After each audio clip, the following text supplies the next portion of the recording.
discours en chambre des politiciens ou et qu'il y avait peu de réalité sur le terrain, en apparence du moins, parce qu'ils travaillaient dans la tête des gens. Néanmoins, les droits de l'état de droit, ce sont ce qu'on va appeler des droits fondamentaux. Les droits auxquels on peut en appeler devant des tribunaux. On n'appelait pas des droits de l'homme devant des tribunaux il y a seulement 50 ans. C'était une idée qui paraissait aberrante, c'est un autre registre. Eh bien, dans tous les systèmes démocratiques d'aujourd'hui, les droits de l'homme, les droits humains, sont devenus des droits positifs, qui sont inscrits dans le fonctionnement juridique et auxquels les tribunaux s'en réfèrent d'une manière de plus en plus courante, avec une énorme série de conséquences pratiques qu'on peut analyser très précisément. Ce qui se passe dans ce ultime moment d'individualisation, c'est un double phénomène. D'un côté, attribution généralisée du statut d'individu de droit à l'ensemble des membres de la collectivité.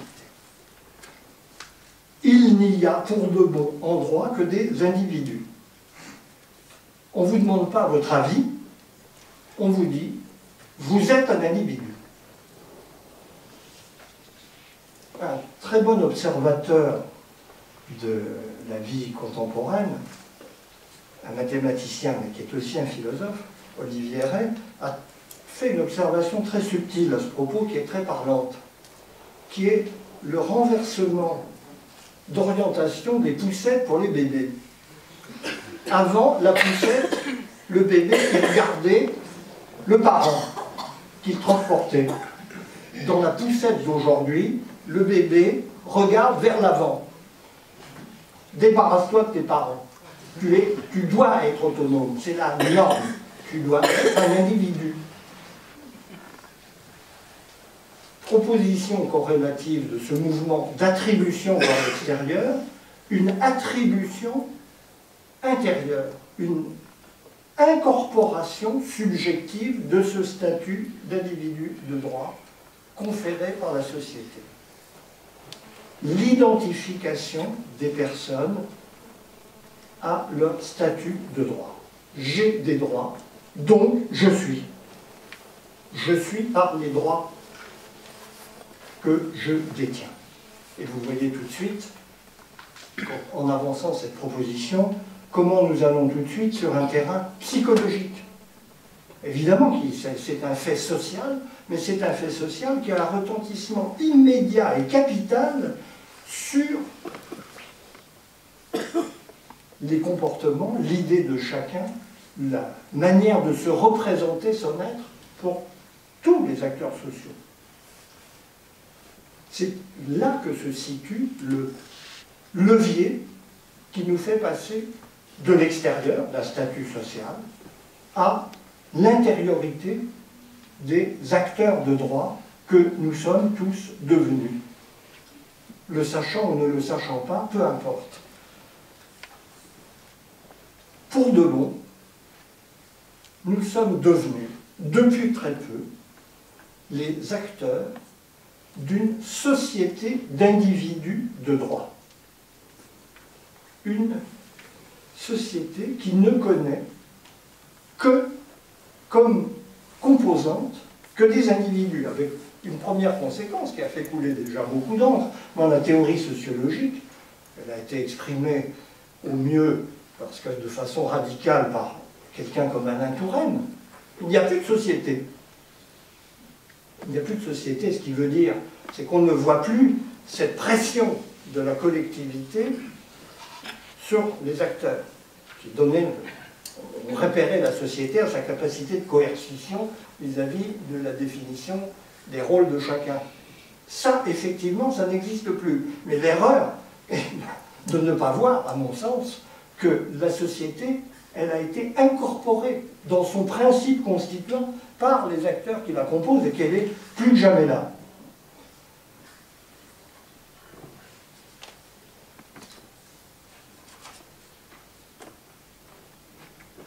Voilà la vraie nouveauté, autant sociologique qu'anthropologique, du monde où nous sommes entrés depuis quelque chose comme une quarantaine d'années dans un processus qui se continue, s'approfondit, dont les conséquences se déploient. Hein, c'est pas on ne passe pas dans ce genre de régime d'un jour à l'autre et avec l'ensemble des conséquences déployées d'un coup. C'est un mouvement. Nous sommes dans un univers social d'individus constitués psychiquement par leur identification à leur statut juridique d'individu, selon les droits qui leur appartiennent. Eh bien, à partir de là, on peut, je crois, commencer à entreprendre une psychologie de l'individu, de cet individu de droit, à partir de l'incorporation subjective de ce droit qui change le rapport à soi-même, le rapport aux autres, le rapport à son corps, le rapport à la société, le rapport au monde en général, par une série de développements dont je ne vais pas donner le développement, dont je ne vais pas donner l'exploration complète, simplement suggérer les directions. Rien de plus frappant, par exemple, que ce phénomène autour duquel beaucoup d'observateurs ont gravité avec des observations très justes, qui est la subjectivation du corps. Partons du monde chrétien classique. Chaque être est un composé d'âme et de corps. Ce qui compte, évidemment, c'est l'âme. Accessoirement, il se trouve qu'elle est associée à un corps jugé en bonne doctrine encombrant, donc il convient de modérer les sollicitations. Mais mon corps, c'est pas moi. Moi, c'est mon âme. Le corps, c'est l'enveloppe extérieure avec laquelle la finitude humaine m'oblige à composer jusqu'à la mort, en attendant une vie après la mort. Mais dans l'idée même de vie après la mort, il y a l'idée, évidemment, d'une distinction du principe personnel de ce qu'est l'enveloppe corporelle dans laquelle, temporairement, cette vraie vérité de soi est incluse. Subjectivation du corps, vous voyez, c'est un phénomène psychologique qui se voit, puisque le corps, c'est ce que la part de chacun de nous, que nous pouvons soustraire au regard d'autrui, mais qui a aussi des incidences religieuses, des incidences philosophiques majeures. Il y a une espèce de nouvelle expérience du corps dans toutes ces ramifications qui est en train de se dessiner dans nos sociétés. Mais elle est complexe, elle a une autre face.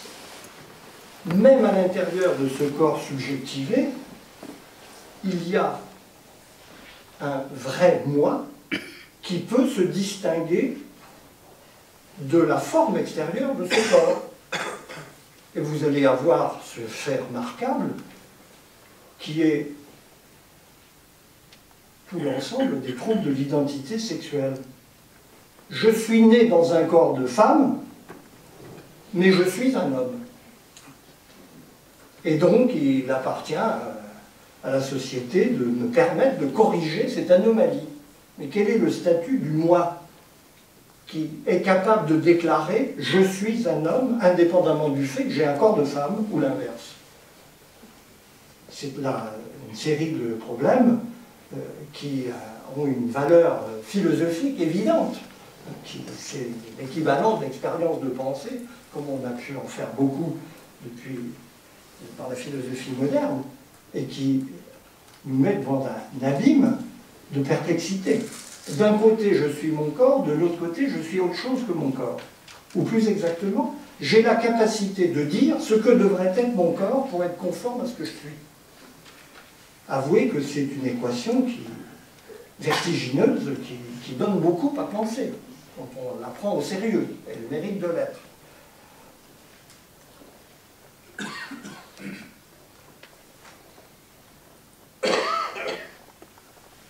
Changement du rapport à la société, car cet individu de droit a une propriété remarquable et grosse de conséquences sur tous les plans, au premier chef politique.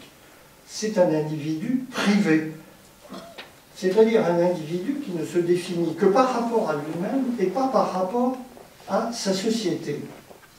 Dans l'idée de citoyenneté classique, il y avait l'idée que chacun est membre continu, en dépit de l'individualisation qui le fait reconnaître dans sa singularité, qu'il appartient à une collectivité.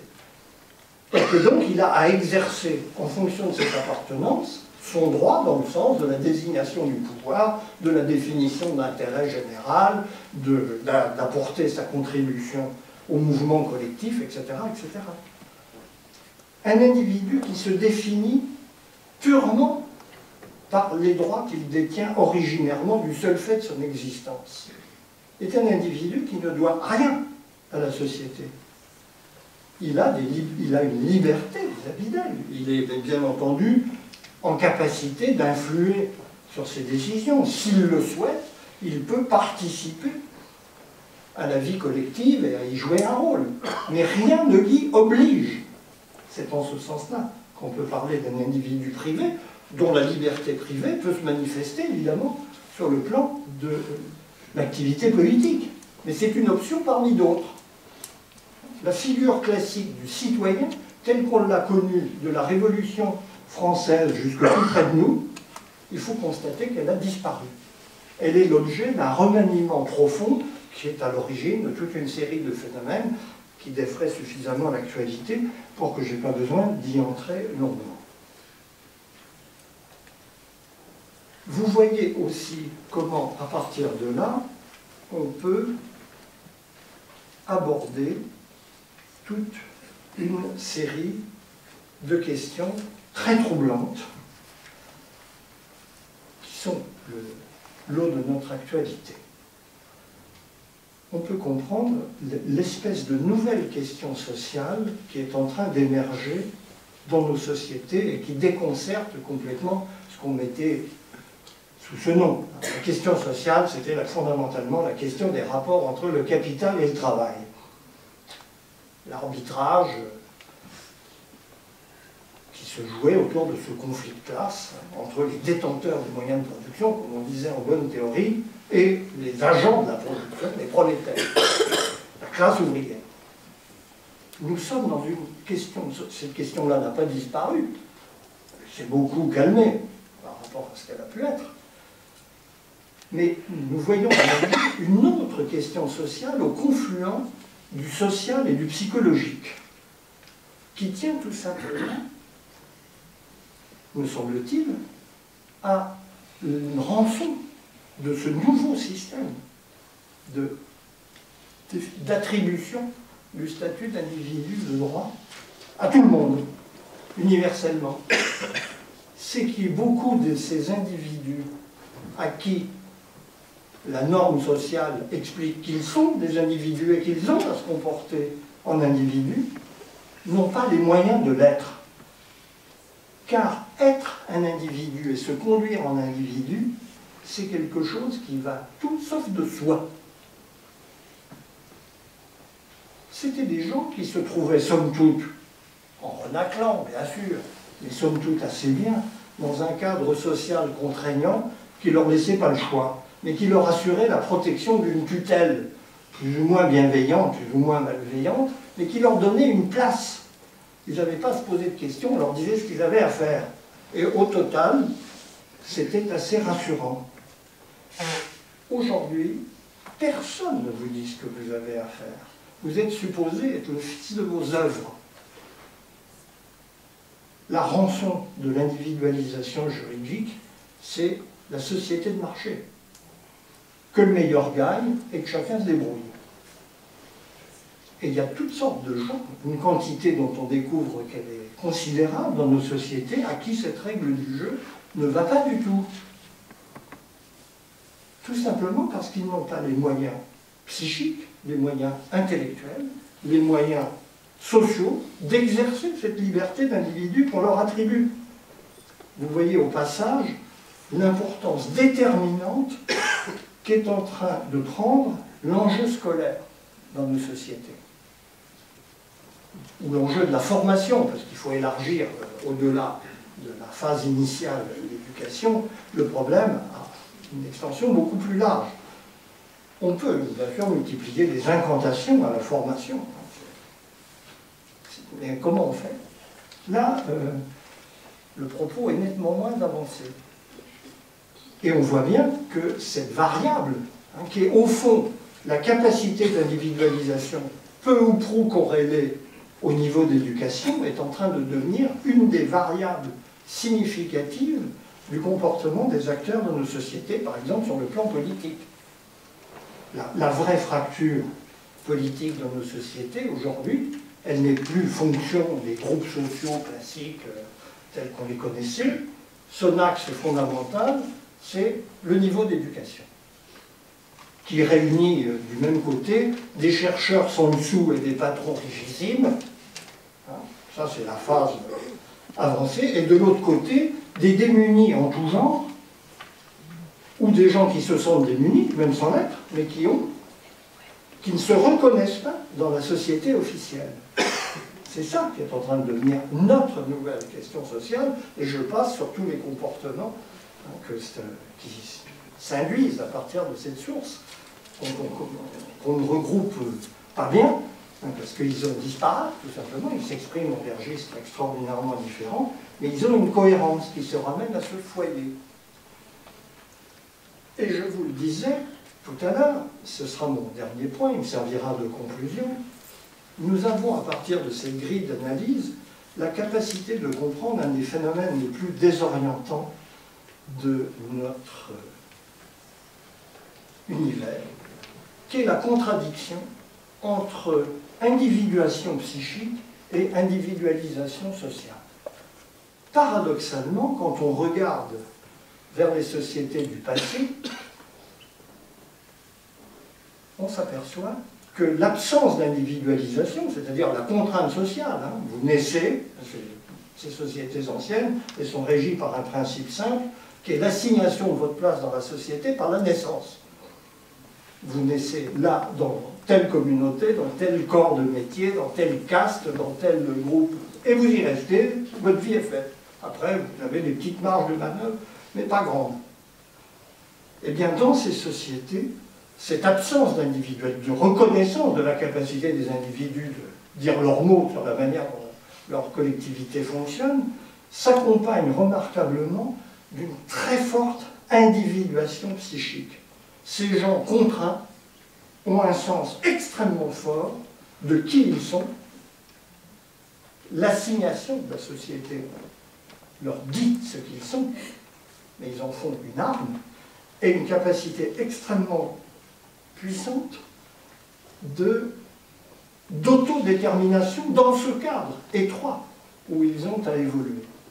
Ce n'est pas une observation originale, elle a été faite depuis très longtemps, en premier lieu, je pense, sans avoir fait de recherche spécifique, par Tocqueville, qui parle très bien à propos des siècles aristocratiques, comme il les appelle, de cette extraordinaire capacité d'individuation, avec un relief des personnes considérable, qu'avaient ces sociétés, en dépit des contraintes énormes, celles de la généalogie, de la naissance, du statut, qui pesaient sur chacun de ces acteurs. Mais ils étaient psychiquement très individués, très caractérisés, et ce qu'il commence à observer, c'est le fait que, dans nos sociétés qu'il appelle lui égalitaires, l'égalité des conditions, vous connaissez sa grille de lecture, eh bien, ce sens de l'individuation diminue. Finalement, les gens sont plus conformistes, moins originaux, ils ont moins de relief personnel. Et c'est une observation qui sera reprise de façon très suggestive, même si elle est fugace, dispersée, par Nietzsche à la fin du XIXe siècle. Il fait la même observation. Et nous la voyons se vérifier à une échelle incomparable aujourd'hui, où nous pouvons parler de troubles de l'individuation psychique engendrés par l'individualisation juridique et sociale, avec des gens qui, effectivement, là on entre dans le registre clinique, mais aussi dans le registre de l'observation sociale courante, qui peut être celle des assistantes sociales, des policiers, des magistrats qui ont à s'occuper de gens dont le comportement est un peu en marge, d'une manière ou d'une autre, et qui observent ce faible sentiment de soi. C'est que des gens indéterminés, dépersonnalisés, avec, c'est pas forcément pathologique, hein, c'est pas quelque chose qui va déclencher une démarche d'identification d'un trouble spécifique, ça n'entre pas dans le DSM, mais c'est un arrière-fond omniprésent dans la vie collective. Que tout un chacun qui a exercé une quelconque fonction de gestion, n'importe quel maire de village peut vous parler longuement d'une partie de ses administrés dont la psychologie lui échappe totalement, et dont en fait le problème est dans ce déficit d'individuation qui engendre des conduites devant lesquelles nous restons déconcertés. Mais cela se manifeste encore sur un autre plan, cette contradiction. L'assignation sociale de sa place et de son identité, qui a été le lot de tous nos ancêtres, n'était certainement pas une chose agréable à vivre, à notre regard en tout cas. Nous avons beau faire, nous sommes modernes malgré nous, et très rares sont ceux qui ont vraiment envie de retourner sincèrement à ce monde des assignations où on vous disait tu es une femme, voilà ton destin, tu es un homme, tu es né dans tel groupe, bon, ta place est faite. La seule chose qu'on te demande, c'est d'être à la hauteur des modèles de tes ancêtres. Pour le reste, c'est réglé. C'était ça la part individuelle. C'était être à la hauteur, avec une très forte contrainte psychique. Hein, il ne faut pas s'illusionner, ce n'était pas le confort, c'est au contraire une grande inquiétude. Est-ce que je suis à la hauteur? À la hauteur du nom, dans le monde aristocratique, mais à la hauteur, tout simplement, des modèles sociaux en vigueur dans la société. Mais cette contrainte s'accompagnait, si j'ose dire, d'un mot quelque peu provocateur, d'une sorte de confort. On tenait sa société en soi. On avait une place légitime. Vous saviez où vous étiez, ce que vous aviez à faire. Dans un monde d'individus individualisés par le droit, il y a une dimension nouvelle de l'expérience qui s'introduit et qui travaille profondément le psychisme de ces individus que nous sommes. Du point de vue de notre société, osons le dire carrément, la formule est un peu trop brutale, vous n'êtes rien.